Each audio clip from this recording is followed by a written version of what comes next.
এবার রাজ্য সরকারি কর্মীদের হলফনামা তলব করেছে জাতীয় নির্বাচন কমিশন। দু জায়গায় ভোটার লিস্টে যদি নাম থাকে তাহলে এক জায়গায় কাটাতে হবে। রাজ্য সরকারের দপ্তরগুলিতে চিঠি পাঠিয়ে হলফনামা চাইছে নির্বাচন কমিশন।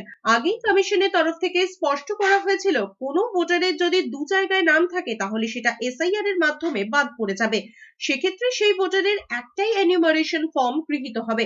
এই মুহূর্তে বাংলায় প্রায় 10 লক্ষ মানুষ রাজ্য সরকারি কাজের সঙ্গে যুক্ত। কমিশনের নির্দেশ, তাদের প্রত্যেককেই এবার হলফনামা জমা দিতে হবে।